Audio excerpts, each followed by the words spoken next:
नमस्कार और welcome to career study academy और मैं हूं मयंक लव। नाउ आज हम बात करेंगे कि हमारा सबसे प्यारा सबसे न्यारा भारत आज वेस्ट का दुश्मन नहीं है, पर जब वो विकसित होगा तब वही उनका अगला दुश्मन बनने जा रहा है। ऐसा मैं नहीं बोल रहा, वेस्ट की सोच से तो यही लग रहा है।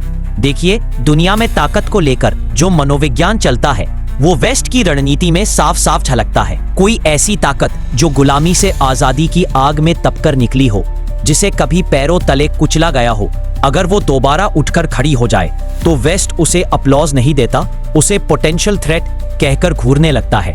और अब भारत भी वेस्ट की आंखों में चुभने लगा है, क्योंकि जो देश कल तक उनकी नजरों में एक उभरता बाजार था, आज वही अपनी शर्तों पर बात करने लगा है, आंखों में आंखें डालकर जवाब देने लगा है। आज जब भारत धीरे धीरे सुपर पावर बनने की दिशा में कदम रख रहा है, जब उसकी अर्थव्यवस्था दुनिया की 5वीं सबसे बड़ी अर्थव्यवस्था बन चुकी है, जब उसका डेमोग्राफिक डिविडेंड वेस्ट के एजिंग सोसाइटी से कहीं ज्यादा सक्षम दिख रहा है, जब उसकी विदेश नीति वॉशिंगटन या ब्रसल्स की कॉपी नहीं बल्कि एक स्वतंत्र पथ पर चल रही है, तो क्या वेस्ट इसे शांति से देख पाएगा?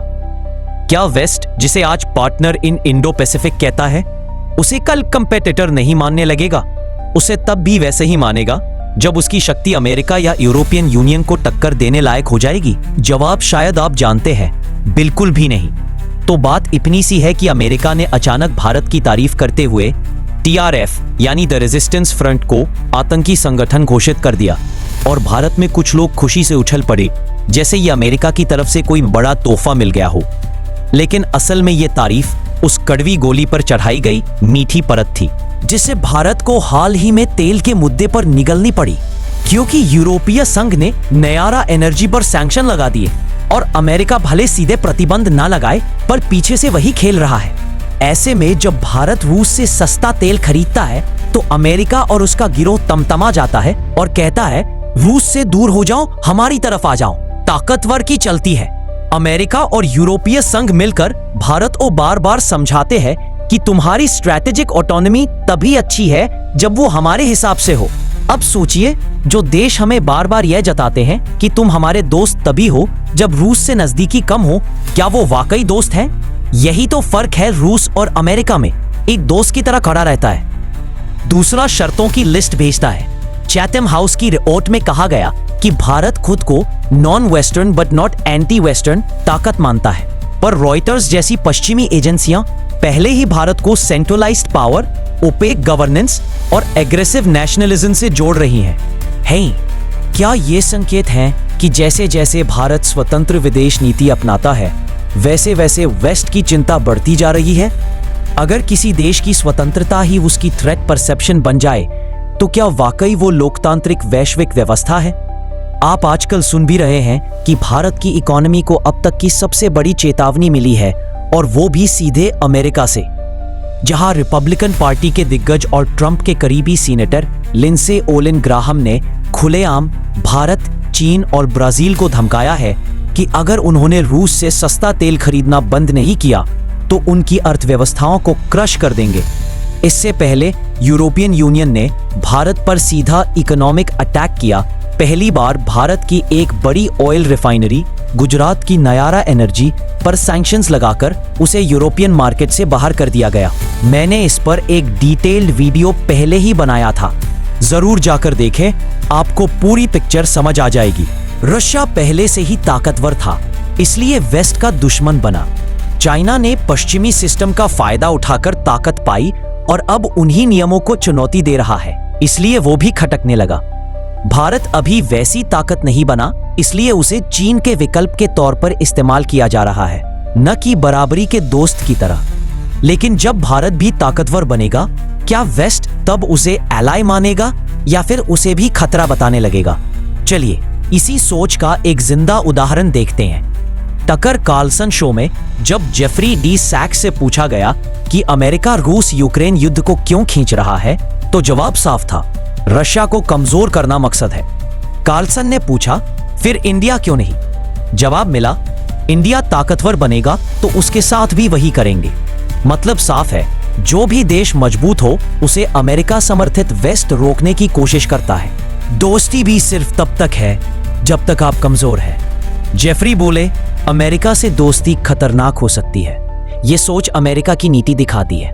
पावर उनके पास रहे, बाकी देश सिर्फ मोहरे बने। असल लड़ाई वैल्यूज की नहीं, पावर की है। And the target has nothing to do with Ukraine at all. It's destroying Ukraine. The target is to, quote, weaken Russia. This is the point. But why would you want to? To weaken Russia? That's an even longer story. I mean, no one wants to weaken India. Yeah, it's a very good point. And someday when India succeeds, we will want to weaken India. So that's probably the basic, sooner rather than later. It's actually quite interesting. डर आपका शासन नहीं, आपकी ताकत है। जब India विकसित होकर यूएन, WTO, इंडो पैसिफिक और टेक में वेस्ट को टक्कर देगा, तब क्या अमेरिका और EU उसे गले लगाएंगे? नहीं, तब नए बहाने बनेंगे उसे घेरने के। और यही सोच असली खतरा है। आजकल ये चर्चा तेज हो रही है कि क्यों ना चाइना, इंडिया और रशिया एक साथ आए, जिसे RIC यानी रशिया, इंडिया, चाइना या ट्रियोका कहा जाता है। रशिया इस आइडिया को पूरी ताकत से आगे बढ़ा रहा है, क्योंकि अगर ये 3 देश एक मंच पर आ जाएं, तो वेस्ट की जियोपॉलिटिकल मोनोपोली सीधी खतरे में पड़ जाएगी। लेकिन असली सवाल ये है, क्या इंडिया और चाइना एक हो सकते हैं? मौजूदा हालात को देखें तो मुश्किल लगता है, लेकिन भविष्य में कुछ भी हो सकता है। चालों को पहचानना होगा, न दबना है, न डायरेक्शन खोनी है। ग्लोबल पावर वही बनता है जो अपनी टर्म्स पर चलता है, वरना यूक्रेन का अंजाम सबके सामने है। तो देखिए, ये सब सिर्फ एक शुरुआत है। आने वाले वक्त में इंडिया को और भी बड़े प्रेशर्स फेस करने पड़ेंगे, चाहे वो ट्रेड के नाम पर हो, एनवायरनमेंट के बहाने या फिर ह्यूमन राइट्स के नाम पर। वेस्टर्न कंट्रीज अपनी पॉलिसीज के जरिए बार बार इंडिया पर इंटेलेक्चुअल और इकोनॉमिक अटैक्स करते रहेंगे। अमेरिका का प्रेसिडेंट चाहे ट्रंप हो, बाइडेन हो या कोई और, माइंडसेट वही रहेगा, इंडिया को एक लिमिटेड पावर बनाए रखना ताकि वो कभी उनके बराबर ना। और इसी सोच में वेस्ट हमेशा चाहता है कि भारत में ऐसी गवर्नमेंट हो जो उसकी उंगली पर नाचे, जैसा वो बाकी जगहों पर करता आया है। ऐसी गवर्नमेंट जो ना तो इंडिया को एक ग्लोबल पावर बनाने का सपना देखे और ना ही उसमें वो पोटेंशियल हो कि इंडिया को एक डेवलप्ड नेशन बना सके। इसके लिए वेस्ट हर बार नए नए टैक्टिक्स अपनाता है। हमने पहले भी देखा है कि कैसे NGOs के जरिए सरकारों के कामों पर शक किया जाता है, रिपोर्ट्स बनाई जाती है और भारत की इमेज को इंटेंशनली डैमेज किया जाता है। ये तो सिर्फ एक छोटा एग्जाम्पल है। ऐसे ना जाने कितने साइलेंट ऑपरेशंस होते हैं जिनका आम जनता को अंदाजा भी नहीं होता। लेकिन यही वो मोमेंट है जहां इंडिया को न डरना है, ना झुकना है। इन तमाम प्रेशर्स के बीच हमें अपनी प्रोग्रेस का रास्ता खुद बनाना है, अपने इंटरेस्ट को सबसे ऊपर रखते हुए। क्योंकि अगर हम हर एक्सटर्नल प्रेशर के हिसाब से अपनी डायरेक्शन बदलते रहेंगे तो डेस्टिनेशन कभी फिक्स नहीं होगी। और इसी सोच के साथ, मजबूती से, शांति से, लेकिन पूरे कॉन्फिडेंस के साथ इंडिया को आगे बढ़ते रहना है। हर दिन दुनिया एक नया मोड़ ले रही है। कहीं युद्ध की तैयारियां खुलकर हो रही हैं, कहीं कूटनीतिक दबाव बन रहे हैं और कई जगहों पर ऐसे फैसले लिए जा रहे हैं जो सीधे वैश्विक ताकतों के संतुलन को बदल सकते हैं।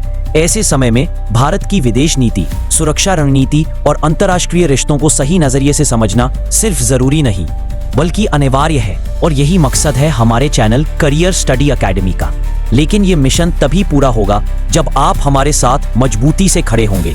हैरानी की बात यह है कि 75 से 88% लोग वीडियो पूरा देखते हैं लेकिन सब्सक्राइब नहीं करते। जैसे सब्सक्राइब करते ही बैंक अकाउंट से पैसे कट जाएंगे। विश्वास रखिए, ये एकदम फ्री है और हमारे लिए आपकी एक क्लिक बहुत बड़ी ताकत बन सकती है।